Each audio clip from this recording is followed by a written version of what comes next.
میری پیدائش شہر مدراس کی ہے، جنوبی ہند میں ہے. تو ممبئی میں میرے ایک کزن تھے، انہوں نے کہا کہ بھائی تم یہاں آ جاؤ، یہاں تو کوئی نہ کوئی ملازمت تمہیں مل ہی جائے گی. تو مجھے موٹر وہیکل ڈپارٹمنٹ میں جگہ مل گئی. 10 سال میں نے بمبئی میں گزارے. اس درمیان میں بمبئی میں آخری دنوں میں ایک فلم لیبارٹری تھی، فیمس سنے لیبارٹری. میں ان دنوں ان کے ساتھ منسلک تھا. ان کے اپنے کئی بزنس تھے. ایڈورٹائزمنٹ جو ہم لوگ ہاؤس ایجنسی بنائیں گے، اس کے تھرو سے اس کو ایڈورٹائزمنٹ ریلیز کریں گے. انہوں نے کہا بھی خان صاحب آپ یہ کام کر لیجئے ہمارے لیے. میں نے کہا بھی میں ایڈورٹائزمنٹ سے واقف نہیں ہوں، ABC سے. کہہ لے کہ اس کی آپ فکر نہ کریں، ہم اس کو سنبھال لیں گے، آپ صرف اپنا ہاں کہہ دیجئے. میں نے کہا بھی آپ کی مرضی. اور وہی وقت تھا کہ یہ پاکستان بنا، اور میں نے طے کیا کہ بھئی مجھے پاکستان جا کر کے لک آزمانی چاہیے، قسمت آزمانی چاہیے. تو اس سلسلے میں میں لگ گیا تھا. ایڈورٹائزنگ کی ضرورت تو ہر وقت رہی ہے، آج بھی ہے، اس وقت بھی تھی. تو چنانچہ میں پاکستان آ گیا، کراچی میں پہنچا. When I thought of coming out with a advertising agency, I had no clue naturally کہ پہلے گھر پہ آپریٹ کرتا تھا. ایلیفنٹ اسٹریٹ پر ایک دکان تھی ریڈیوز کی. تو وہ ابراہیم کمپنی والے ایمبیسڈر ریڈیو انگلینڈ سے منگوایا تھا. بڑی تعداد میں انہوں نے کھیپ منگوا کے رکھ لی. لوگوں نے پائی ریڈیو کا نام جانا، مرفی ریڈیو کا نام جانا. ان میں ایمبیسڈر کا نام کہیں نہیں تھا، تو لوگ اس سے واقف تھے ہی نہیں. تو ان کے پاس بڑی کھیپ پڑی تھی. انہوں نے کہا کہ بھائی اگر آپ اس کو چلا سکیں، میں ایک کمپنی اسٹارٹ کر رہا ہوں اور آپ کے پروڈکٹ سے میں اس کی ابتدا کر رہا ہوں.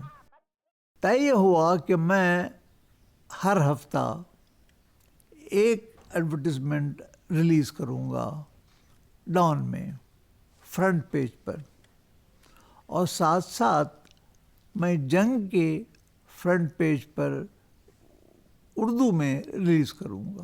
ایمبیسڈر کی کیا خصوصیات ہوتی ہیں، کیا اچھائیاں ہوتی ہیں، کیا اس سے فائدہ ہے، یہ ہے وہ ہے. تو یہ وہ چند باتیں میں نے نوٹ کر کے ہر ہفتہ میں نے ایمبیسڈر کی ایک خصوصیت کو بیان کرنا شروع کیا. کچھ تو اس کی لوگ کہتے تھے کہ صاحب اس کی رائٹ اپ اس کا اچھا ہے، اور کوئی کہتا تھا صاحب اس کی ہیڈنگ اچھی ہے، کوئی کہتا تھا صاحب اس کی جو السٹریشن ہے یہ اس میں امپرومنٹ چاہیے، اور یہ کچھ اچھے نہیں ہیں. لیکن نتیجہ یہ ہوا کہ ان کے سارے ریڈیو بک گئے.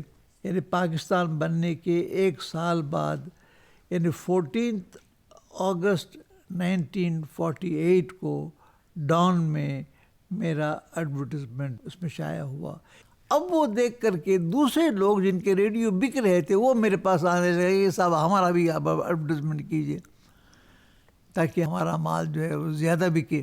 کسی ایک ریڈیو کا کیمپین چلا رہے ہیں، آپ کے پاس کلائنٹ ہے، تو دوسرا بھی ریڈیو ہی کا آپ لے لیں. دس از ناٹ ایتھیکل. پائی والے تھے، مرفی والے تھے، ان لوگوں نے کہا کہ ابھی کرو. تو مجبوراً 2-1 کا میں لینا پڑا. بعد میں امبیسڈر والوں نے اپنا مال کھیپ پورا کر دیا، پھر دوبارہ نہیں منگوایا. انہوں نے کوئی اور کام کرنے لگے. صرف ایک ایڈورٹائزنگ کمپنی تھی جو ممبئی سے کراچی آ گئی تھی، وہ تھی اڈاٹس. میں نے تو خود اکیلا تنہا میں نے ایجاد کیا. کلائنٹ کو ہینڈل کرنا میرا کام تھا، ڈیزائن بنوانا میرا کام تھا، اخباروں کو بلاکس پہنچانا وہ بھی میرا کام تھا. ایک ٹائپ رائٹر تھا، وہ چھوٹا تھا. بل تھا، وہ اس کی جو ڈائمنشنز تھے وہ اتنے بڑے تھے کہ وہ میرے ٹائپ رائٹر کے کیریئر میں نہیں آتا تھا. تو میں ہاتھ سے اپنے بل بنا کر کے پیش کیا کرتا تھا. میرے پاس ایک چھوٹا ٹائپ رائٹر تھا، بڑا type writer I couldn't afford. ایک بہت ہی معمولی قسم کی چیز تھی. آفس کے لیے بھی کوئی خاص جگہ نہیں تھی. پہلے تو ہم گھر پہ بیٹھ کے آپریٹ کیا کرتے تھے. بعد میں یونین پریس لمیٹڈ کے نام سے ایلفسٹن اسٹریٹ پر جو موجودہ زیب النساء اسٹریٹ ہے اس پہ وہ تھا. اس سے میری جان پہچان تھی. اس نے کہا کہ بھئی تم اپنے گھر پہ بیٹھ کے کام کرتے ہو, تم اپنے جمشید کوارٹر میں رہتے ہو, بزنس کا ایریا تو صدر ہے, تو تم یہاں آ جاؤ, میرے پاس پریس میں بہت جگہ ہے, میں تم کو تو ٹیبل اور کرسی دیتا ہوں, تم بیٹھ کر کے اس پہ کام کیا کرو. تو ان کے پاس ٹائپ رائٹر تھا, تو اس پر ٹائپ رائٹر میں ٹائپ کرنے لگا تھا. پہلے تو وہ کے رکھا تھا میں نے, کے ایڈورٹائزنگ. کے معنی میں لطف اللہ خان ہے, خان میں کے ہے, اس کے مطلب لطف اللہ کمپنی رکھوں میں نے کہا بھی کے رکھو. جب میں نے اپنے بھائی کو لے لیا تو اس کا نام امان اللہ خان تھا, تو اس میں بھی ایک کے تھا. اب وہ 2 کے ہو گئے, تو میں نے کہا بھی KAYS کیز رکھو. یہاں پاکستان میں 2 قسم کی ایڈورٹائزنگ ایجنسیز تھیں. ایک تو انٹرنیشنل ایڈورٹائزنگ ایجنسی جیسے والٹر تھامسن ہے, تو چونکہ ان کا بزنس پاکستان میں یا کراچی میں بہت کم تھا, تو وہ اپنا آفس اس کے اندر نہیں رکھتے تھے. وہ ایک آدمی تھا, he was a Hindu gentleman and a fine gentleman, Malani نام تھا. And Mr. Malani would represent all the foreign advertising agents, جس کو میں نے کھولا کیز ایڈورٹائزنگ کو, اور ایک نیشنل ایڈورٹائزنگ تھے. کچھ آئے بھی اور جلدی ختم بھی ہو گئے. یہ جتنے بھی لوگ تھے یہ کہیں اور کام کرتے تھے. کوئی پوسٹ آفس میں کام کرتا تھا, کوئی کسی جگہ پر کام کرتا تھا. تو ہم میں سے کوئی, چاہے نیشنل ہو, چاہے یونائٹڈ والے ہوں, چاہے کیز ہو, ان میں سے کوئی صحیح معنوں میں ٹرینڈ آدمی نہیں تھا. اب صورتحال دوسری ہے. جو لوگ ایڈورٹائزنگ میں تھے, جو ایڈورٹائزنگ میں نہیں تھے, جو ایڈورٹائزرز تھے, انہوں نے اپنے بچوں کو باہر بھیج دیا کہ ریئل اسپرٹ سمجھو, ان کے ٹیکنیک سے واقف ہو جاؤ, اور یہاں آ کر کے ہمارے ایڈورٹیزمنٹس اور دوسروں کے ایڈورٹیزمنٹ تم چلاؤ.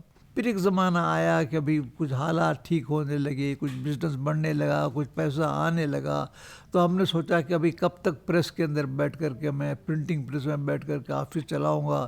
ایک اپنا آفس لے لو. ویسٹ وارف پر حکیم سنس بلڈنگ میں 49 میں جب ہم نے اس کا قبضہ لیا, بلڈنگ میں کوئی نیا ان کا کلائنٹ نہیں تھا. یہ ہوٹل میٹروپول جو اب بند ہو گیا ہے, پہلے بہت مشہور تھا. یہ جب کھل رہا تھا تو اس کا جو مالک تھا سائرس مین والا, تو اس سے ہماری جان پہچان تھی. ہم نے کہا کہ بھی ہمیں بھی کہ صاحب ٹھیک ہے تم ایڈورٹیزمنٹ لو.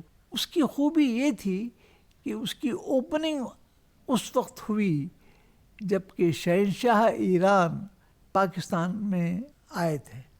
جب وہ آئے, میٹروپول نے کہا کہ صاحب میں پورا میٹروپول ہوٹل ان کے لیے کھول دیتا ہوں, آپ جہاں چاہے رکھیں, جب تک چاہے رکھیں.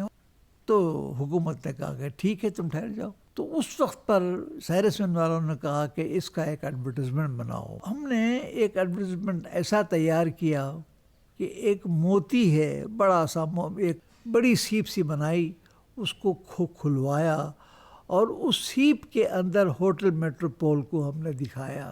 اس کا جو کیپشن میں نے دیا تھا, قدر گوہر شاہ دانت یا بدانت جوہری.